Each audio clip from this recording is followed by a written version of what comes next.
Hello everyone, welcome back to our channel My Dream Kitchen. இன்னைக்கு நம்ம My Dream Kitchenல ஒரு lunch vlog தான் பார்க்க போறோம். என்ன பண்ண போறேன் அப்படினு பாத்தீங்கன்னா பன்னீர் தம் பிரியாணி பண்ணலாம்னு இருக்கேன். அதுக்காக பன்னீர் எடுத்து வச்சிருக்கேன். ஃப்ரீசர்ல இருந்துச்சு. கொஞ்சம் ஃப்ரீஸ் அவுட் ஆகணும்.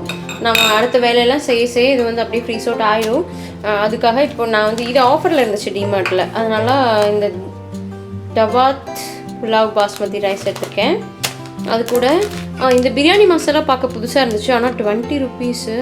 சரி ட்ரை பண்ணி பார்ப்போம் எப்படி இருக்குன்னு சொல்லிட்டு இதில் 2 பேக்கெட் எடுத்தேன்.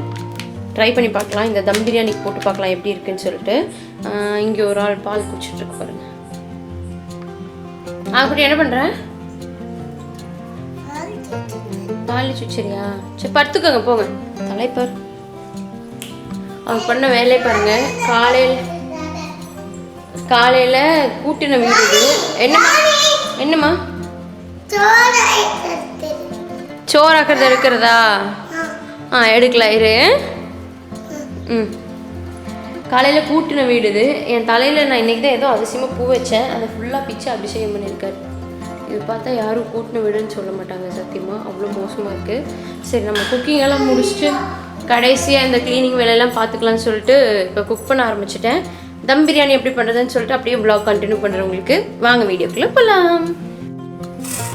ரைஸை ஓப்பன் பண்ணிட்டேன். இங்கே ரைஸ் குக் பண்ணுறதுக்கு தண்ணி கொஞ்சம் சூடாகட்டும்னு சொல்லி வச்சுருக்கேன். இப்போ நம்ம ஃபஸ்ட்டு ரைஸை வந்து கழுவிடலாம். நான் அது ஊற வைக்கல. ஏன்னா நம்ம ஒரு 70% குக் பண்ணி எடுக்கிறதுனால இது ரொம்ப நேரம் ஊற வைக்கணுங்கிற அவசியம் இல்லை. அதனால் என்ன பார்க்குறீங்க? இதான் ஆமாம் அப்புறம் காமிக்கிறேன் உனக்கு. இரு காமிக்கிறேன். ஃபஸ்ட்டு வந்து அரிசி தண்ணியில் போட்டுடலாம்.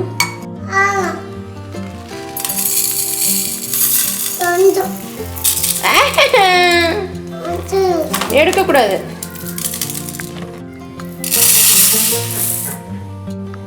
ரெண்டு கிளாஸ்க்கு கொஞ்சம் கம்மி எடுக்கிறேன். ஒரு சின்ன துண்டு பட்டை, ஒரு 3 கிராம்பு, 2 ஏலக்காய், ரைஸ்க்கு ஒரு ஃப்ளேவருக்காக தண்ணியில் போட்டுடுறேன். தண்ணி லைட்டாக சூடாகிடுச்சு. அரிசியும் அங்கே வாஷ் பண்ணி வச்சுருக்கேன் பாருங்கள். இதில் சேர்த்துடலாம். தண்ணி நல்லா கொதிக்க ஆரம்பிச்சிருச்சு. ரைஸ் சேர்த்துடலாம். நான் போட்டதுக்கப்புறம் காமிக்கிறேன். ஒரே கையில் ஹேண்டில் பண்ணுறதுனால இருத்தங்க காமிக்கிறேன்.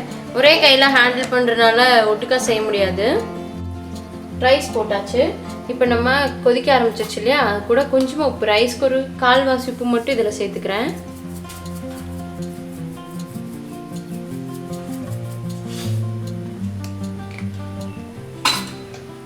ஏன்னா பிளைண்டாக இருக்கும் ஒரு சில டைம் ரைஸ் மட்டும் நம்ம செப்பரேட்டாக சாப்பிடும்போது. அதனால் கொஞ்சம் உப்பு போட்டுக்கிட்டேன்.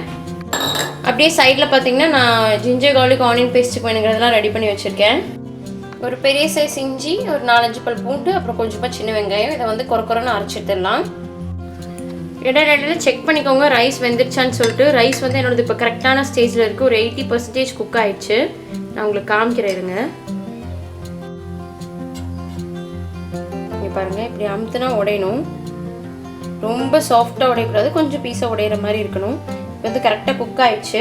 நம்ம ஃப்ளேம் வந்து அடுப்பு ஆஃப் பண்ணிடலாம்.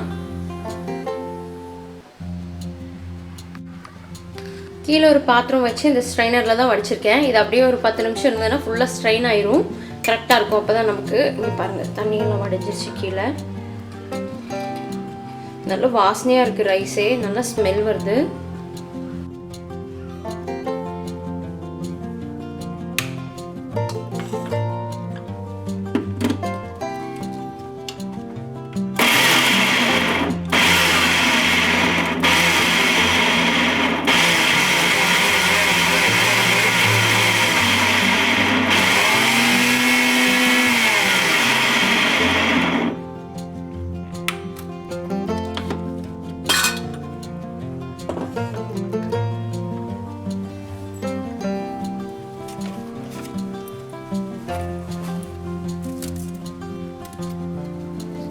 மீடியம் சைஸ் தக்காளி 2 சாப் பண்ணி வச்சுருக்கேன். ஸ்லைஸாக கட் பண்ணி வச்சுருக்கேன். பன்னீரையும் வந்து கட் பண்ணியாச்சு. கொஞ்சம் அங்கே குதறின மாதிரி இருக்குது. இன்னும் கொஞ்சம் கெட்டியாக இருக்குது உள்ள. அதனால் சரி அப்படியே கட் பண்ணி வச்சுட்டா சீக்கிரம் வந்து இதாகிடும் குக் பண்ணல. இப்போ நம்ம மேலே போய் புதினா பொரிச்சிட்டு வரலாம். என் கூட ஒரு ஆள் புதினா பொரிக்க வராங்க. எனக்கு முன்னாடி ஓடுறாரு. என்ன பொரிக்க போகிறோம்? எதுக்கு? எதுக்கு வேணும்? வேலை செய்யறதுக்கு புதினா வேணுமா? பன்னீர் பிரியாணி செய்யறதுக்கு. பிரியாணி செய்யறதுக்கு புதினா. ஏறுங்க. கிரேன் தெரியுதா உங்களுக்கு? அங்க நிக்குது. நாங்கள் கிரேன் பார்த்துட்டோம். ஆண்குட்டிக்கு இந்த கிரேன் ரொம்ப பிடிக்கும். இப்போ பிரியாணிக்கு தேவையானது இப்போ மேலேருந்து பறிச்சிட்டேன். அது கீழே இருக்கிறது அது அங்கேயே இருக்கட்டும். நல்லா ஃப்ரெஷ்ஷாக பச்சை மிளகா முத்துனது மட்டும் தான் பொரிச்சிருக்கேன். இன்னும் நிறைய இருக்குது பிஞ்சு. அதெல்லாம் அப்புறம் பொரிக்கும் போது உங்களுக்கு காமிக்கிறேன்.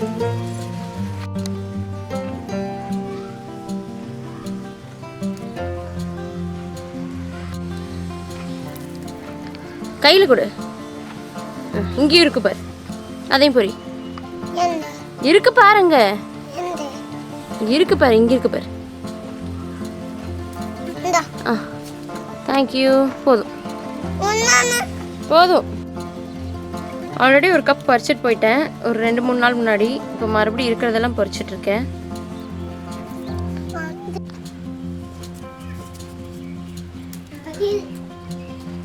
நாலஞ்சு பச்சை மிளகாயும் இருக்கு. ஆல்ரெடி நிறைய பறிச்சிருக்கேன். இப்போ இருக்கிறத பறிச்சிட்டு போயிடுவோம். மேலே எங்கள் வெண்டைக்காய் செடியில் அழகாக ஒரு வெண்டைக்காய் பூ பூத்திருக்கு. நீ காய் வைக்குன்னு நினைக்கிறேன். புதினா ஆல்ரெடி 4-5 ஈல்டு முடிஞ்சிருச்சு. இருந்தாலும் ரொம்ப பொடியாக இல்லாமல் ஓரளவுக்கு நிறைய ஃப்ரெஷ்ஷாக தான் வந்திருக்கு. பாருங்களேன், ஒரு 5-6 தடவை நான் இதை பிச்சுட்டேன். இருந்தாலும் மறுபடியும் தளைஞ்சிட்டே இருக்கு நல்லா ஃப்ரெஷ்ஷாக. இப்போ பிப்போம் கொஞ்சம். ஆமாம், பிக்கிறதுக்கே கஷ்டமாக இருக்குது. நான் கொஞ்சம் தான் பிக்க போகிறேன். இப்போ எனக்கு தேவையான அளவு மட்டும் பொரிச்சிட்டேன். இன்னும் ஒரு 4-5 ஈல்டு கொடுக்கும் போல் இது. இருந்தாலும் அடுத்த பிரான்ச் வேறு ஏதாவது காலி பாட்டில் வைக்கணும். நம்ம கார்டன் ஃப்ரெஷ் ஐட்டம்லாம் ரெடியாக இருக்குது. இப்போ நம்ம தாளிக்க ஆரம்பிச்சிடலாம். ஒரு 4 டேபிள் ஸ்பூன் எண்ணெயும் அது கூட 2 டேபிள் ஸ்பூன் கீயும் ஆட் பண்ணியிருக்கேன். நம்ம ஹோம்மேட் கீ. நல்லா சூடான அப்புறமா ஒரு 3 பிரியாணி எல்லாம், 2 கிராம்பு, 2 ஏலக்காய், ஒரு பெரிய துண்டு பட்டை, கொஞ்சம் கல்பாசி வச்சுருக்கேன். எண்ணெயில் சேர்த்துட்டேன். நம்ம மேலே பொரிச்ச 4 பச்சை மிளகாய் சேர்த்துக்கிறேன். சேர்த்ததும் மூடி போட்டுடலாம், இல்லைன்னா தெரியும். நம்ம ரெடி பண்ணி வச்சிருந்த ஜிஞ்சர் கார்லிக் ஆனியன் பேஸ்ட்டு சேர்த்தாச்சு. நல்லா வதக்கிடலாம் பச்சை வாசனை போக. ஒரு பச்சை வாசனை போனதுக்கப்புறமா நம்ம இது கூட தக்காளி சேர்த்துக்கலாம். தக்காளிக்கு தேவையான உப்பு போட்டுக்கிறேன். கிரேவிக்கு தேவையான உப்பே பாதி போட்டுட்டேன் நான் இதில். இது நல்லா ஸ்மாஷ் ஆகி வர வரைக்கும் வதக்கி எடுத்துக்கலாம். தக்காளி நல்லா ஸ்மாஷ் ஆயிடுச்சு. இந்த ஹைதராபாதி பிரியாணி மசாலா சேர்த்துக்க போகிறேன். இது ஒன்று மட்டும் தான் நான் மசாலா ஆட் பண்ணுறேன், வேறு எதுவுமே சேர்க்கல இதில். அப்படியே ஒரு பேக்கெட் சேர்த்துக்க போகிறேன். இது 20 கிராம்ஸ் பேக்கெட். இது சேர்த்துட்டு நல்லா கலந்து விட்டுறலாம்.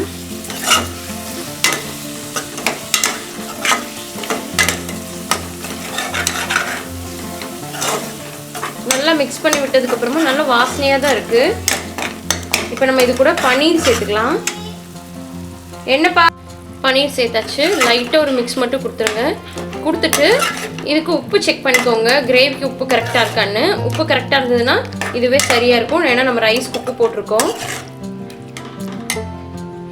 இப்போ எல்லாம் பர்ஃபெக்டாக இருக்குது. நான் இதுலேருந்து பாதி கிரேவியை இங்கே எடுத்து வச்சுருக்கேன். நம்ம 2 லேயராக போட்டுடலாம். இப்போ ஒரு லேயர் ரைஸ் போட்டாச்சு. இப்போ இது மேலே புதினாவும் கொத்தமல்லியும் போட்டுடலாம். ஒரு கை நிறைய புதினா.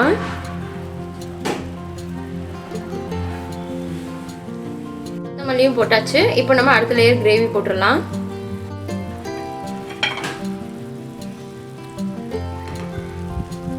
இதை வந்து ஸ்ப்ரெட் பண்ணி விட்டுடலாம். இப்போ கிரேவி போட்டு மேலே ரைஸ் போட்டாச்சு. இப்போ நம்ம வந்து மேலே கொரியாண்டர் லீஃபும் புதினாவும் மறுபடியும் போட்டுடலாம். மேலே புதினாவும் கொத்தமல்லியும் போட்டாச்சு. இப்போ ரப்பர் போட்டு விசில் போட்டுட்டு கரெக்டாக ஒரு 7 to 8 மினிட்ஸ் நம்ம லோ ஃப்ளேம்லேயே வச்சு மூடி வச்சிடலாம். அப்போ கரெக்டாக இது வெந்து வந்துடும். இங்கே குக்கர் விசில் ஆஃப் பண்ணியாச்சு. கரெக்டாக ஒரு 8 மினிட்ஸ்க்கு அப்புறம் ஆஃப் பண்ணிட்டு அந்த சூட்லேயே இருந்ததுன்னா நமக்கு கரெக்டாக இருக்கும். இங்கே ஒரு ஆள் என்ன பண்ணிட்டு இருக்குன்னு பாருங்க. செடிக்கு கிஸ் பண்ணுறாரா, செடிக்கு முத்தம் கொடுக்குறாரா, அதை நான் வீடியோ எடுக்கணுமாம்மா. அதனால் மேலே ஏறி நின்று போஸ்ட் கொடுத்துட்ருக்குறாரு. தங்கம் தொடாம. Very good. ஆவுக்குட்டி, ஆவுக்குட்டி, உன் பேர் என்ன? நீ எந்த ஊர்க்கார? எந்த ஊரு? திருப்பூரா? திருப்பூர்ல எங்க? வெள்ளிங்காடு அடித்தாங்க. அச்சு அரிக்குட்டி. என்னம்மா?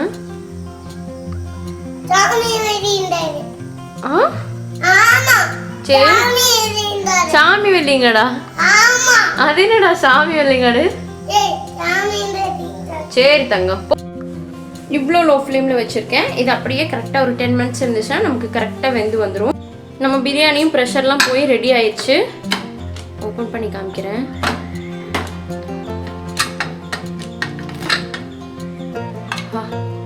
நல்ல புதினாலாம் வாடி செம்மையாக இருக்குது. இப்போ இதை கலந்து விடலாம்.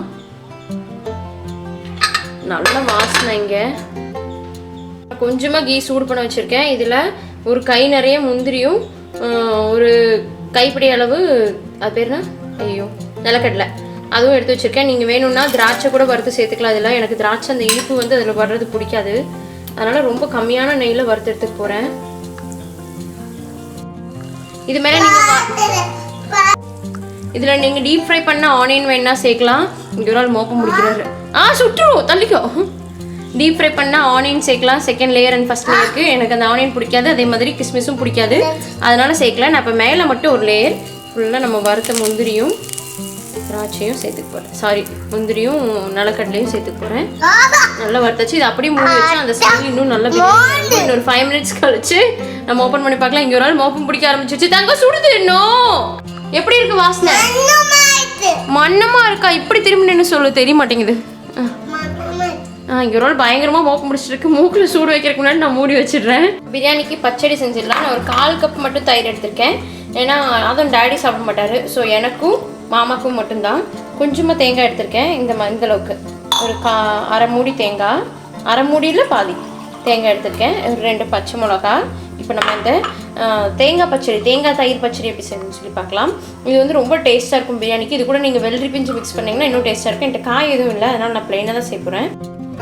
தேங்காயை கட் பண்ணி போட்டாச்சு. இதில் 2 பச்சை மிளகா, ஒரு சின்ன பீஸ் இஞ்சி, அப்புறம் ஒரு சின்ன கொத்து கருவேப்பிலை. இதை வந்து அரைச்சிடலாம் உப்பு போட்டு. இந்த மாதிரி கொரன்னு அரைச்சி எடுத்துக்கோங்க. இது இப்போ தயிரோடு கலந்துடலாம். ஏன்னு தங்கம்?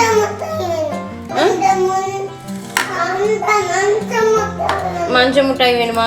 எடுத்துறேன். ஒரே ஒரு நிமிஷம் இரு. இந்த வீடியோ எடுத்து முடிச்சுட்டு எடுத்துறேன். இப்போ ரெடி ஆயிடுச்சு. தயிரும் தேங்காயும் நல்லா கலந்து விட்டுருங்க. நல்லா டேஸ்ட்டாக இருக்கும். உண்மையாகவே பிரியாணிக்கு தயிர் வெங்காயம் பிடிக்காதவங்களுக்கு இந்த ரைத்தா ரொம்ப பிடிக்கும். இதை ட்ரை பண்ணி பாருங்கள்.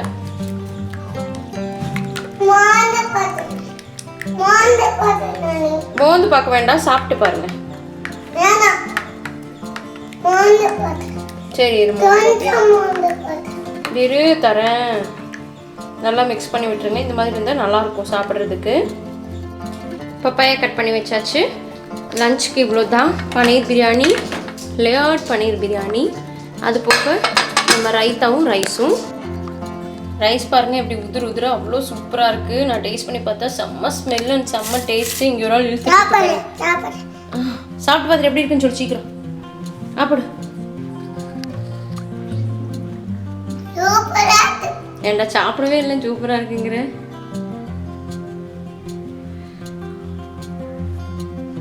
எப்படி இருக்கு? தேங்க்யூ. இன்னைக்கு vlog இதோட முடிய போகுது. இன்னொரு வீடியோவில் மறுபடியும் உங்களை வந்து பார்க்குறேன். அது வரைக்கும் பாய். மறக்காம மை ட்ரீம் கிச்சனுக்கு சப்ஸ்கிரைப் பண்ணிடுங்க.